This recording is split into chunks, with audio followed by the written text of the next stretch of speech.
दोस्तों, हमारे चैनल रंग बिरंगी दुनिया में आप लोगों का मैं बहुत बहुत स्वागत करती हूँ। तो आज मैं फिर से लेकर आ गई हूँ परिवर्तनी एकादशी की कथा।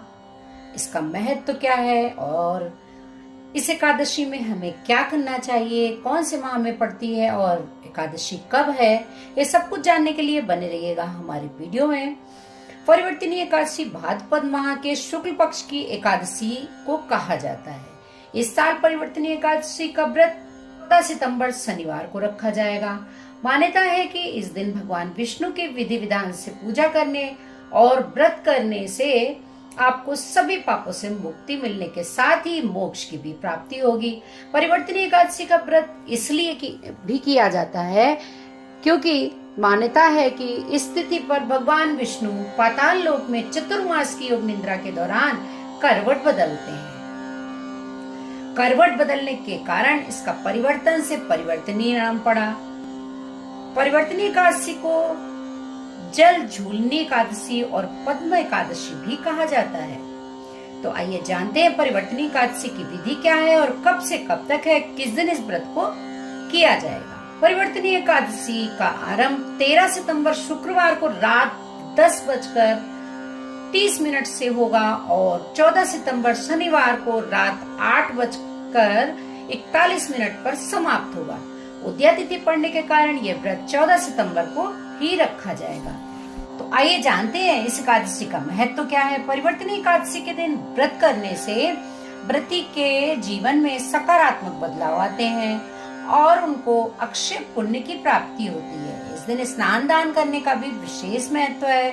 एकादशी के व्रत को करने से भगवान विष्णु आपके आर्थिक कष्ट दूर करते हैं और आपके घर को सुख समृद्धि से भर देते हैं। इस व्रत को करने वालों को भगवान सांसारिक जीवन के बाद अपने चरणों में स्थान देते हैं। इस साल परिवर्तनी एकादशी के दिन रवि योग का शुभ संयोग है। इस शुभ योग में व्रत की पूजा करने से कार्यों में आपको सफलता भी मिलेगी। परिवर्तनी एकादशी सुबह को क्या करें, जल्दी उठकर स्नान करें, उसके बाद सूर्य को जल देकर अपने दिन का आरंभ करें, फिर व्रत आरंभ करें। उसके बाद लकड़ी की चौकी पर पीला या लाल कपड़ा बिछाकर भगवान विष्णु की प्रतिमा स्थापित कर लें और इसके बाद भगवान का पंचामृत से अभिषेक करें, पूजा करें और इसके बाद व्रत करने का संकल्प करें। अब विष्णु भगवान को पीले फल, पीले फूल चढ़ाएं, साथ ही धूप दीप और नैवेद्य आदि को अर्पण करें।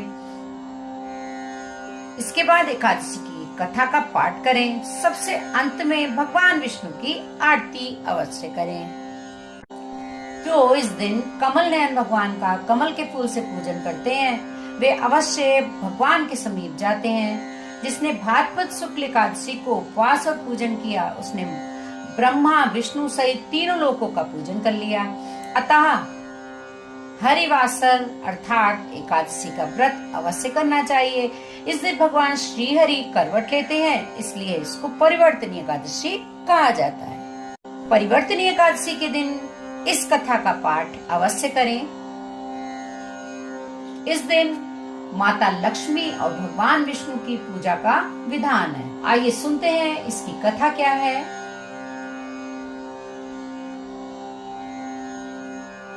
युधिष्ठिर जी कहने लगे कि हे प्रभु, भाद्रपद शुक्ल एकादशी का नाम क्या है, इसकी विधि तथा इसकी महिमा क्या है, सब कुछ बताइए। तब भगवान कृष्ण ने कहा कि सभी पापों का नाश करने वाली उत्तम वामन एकादशी की महिमा में तुमसे कहता हूँ, तुम इसे ध्यानपूर्वक सुनो। ये पद्म एकादशी या परिवर्तनी एकादशी के नाम से जानी जाती है। इसका यज्ञ करने से वाजपेयी यज्ञ का फल मिलता है, पापियों के पाप नाश हो जाते हैं।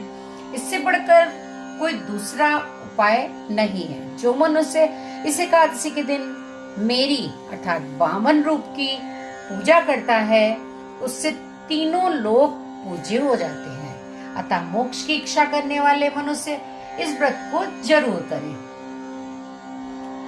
जो कमल नयन भगवान का कमल से पूजन करते हैं भगवान उनके समीप रहते हैं। जिसने भाद्रपद शुक्ल एकादशी को उपवास और पूजन किया उसे ब्रह्मा विष्णु सहित तीनों लोकों का पूजन का फल मिल जाता है। इस दिन भगवान श्री हरि मुरलीधर के वचनों को सुनकर युधिष्ठिर जी बोले कि भगवान, मुझे अति संदेह हो रहा है कि आप किस प्रकार सोते और करवट लेते हैं तथा किस तरह राजा बलि को बांधा और बामन रूप रखकर क्या क्या लीलाएं की, चतुर्मास के व्रत की क्या विधि है तथा आपके शयन करने पर मनुष्य का क्या कर्तव्य है, इसे आप मुझे विस्तार पूर्वक बताइए। श्री कृष्ण कहने लगे, हे राजन, अब आप सब पापों को नष्ट करने वाली कथा का श्रवण करें। त्रेता युग में बलि नाम का एक दैत्य था। वह मेरा परम भक्त था। विविध प्रकार के वेद सूत्रों से मेरा पूजन किया करता था और नित्य ही ब्राह्मणों का पूजन और यज्ञ किया करता था। लेकिन इंद्र से द्वेष के कारण उसने इंद्रलोक तथा सभी देवताओं को जीत लिया था। इस कारण सभी देवता एकत्र होकर सोच विचार करके भगवान के पास गए। बृहस्पति सहित इंद्रादिक देवता प्रभु के निकट जाकर और नतमस्तक होकर वेद मंत्रों द्वारा भगवान का पूजन और स्तुति करने लगे। बामन रूप धारण करके 5वां अवतार लिया और फिर अत्यंत तेजस्वी रूप से राजा बलि को जीत लिया।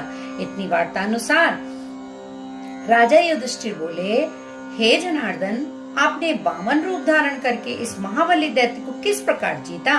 तब भगवान कृष्ण कहने लगे कि मैंने बलि से 3 पग भूमि की याचना करते हुए कहा कि ये मुझको 3 लोक के समान है और हे राजन, ये तुमको अवश्य ही देनी होंगी।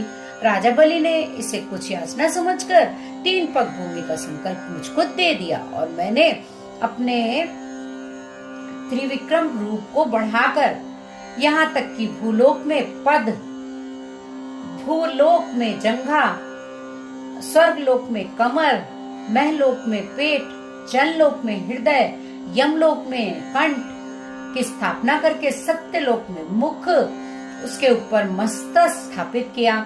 सूर्य, चंद्रमा आदि सब ग्रह, गण, योग, नक्षत्र, इंद्रादिक देवता और शेष आदि सब नाग गणों ने विविध प्रकार से वेद सूत्रों से प्रार्थना की।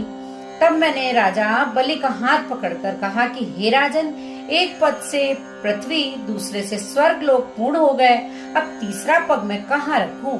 तब बलि ने अपना सिर झुका लिया और मैंने अपना पैर उसके मस्तक पर रख दिया, जिससे मेरा वह भक्त पाताल को चला गया।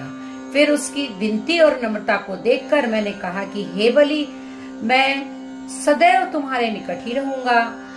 विरोचन पुत्र बलि से कहने पर भाद्रपद शुक्ल एकादशी के दिन बलि के आश्रम पर मेरी मूर्ति स्थापित होगी। इसी प्रकार दूसरी क्षीर सागर में शेषनाग पर स्थापित हुई। हे राजन, इस एकादशी को भगवान शयन करते हुए करवट बदलते हैं। इस एकादशी को शयन करते देखकर मैंने कहा कि हे बलि, मैं सदैव तुम्हारे निकट ही रहूंगा। विरोचन पुत्र बलि से कहने पर भाद्रपद एकादशी के दिन बलि के आश्रम पर मेरी मूर्ति स्थापित हुई। इसी प्रकार दूसरी क्षीर सागर में शेषनाग के पृष्ठ पर हे राजन, इस एकादशी को भगवान शयन करते हुए करवट लेते हैं। इसीलिए तीनों लोकों के स्वामी भगवान विष्णु का इस दिन पूजन करना चाहिए।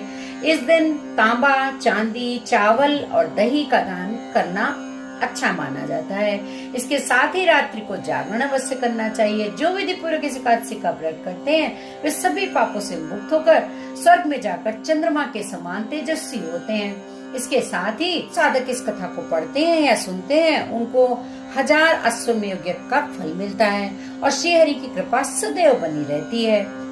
तो कैसी लगी आप लोग को यह छोटी सी जानकारी और कथा? भगवान श्री हरि सभी पर कृपा बनाए रखें।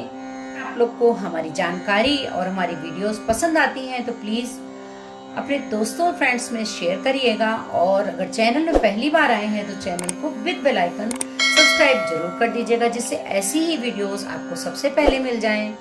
जय श्री हरि, राधे राधे, ओम नमो भगवते वासुदेव।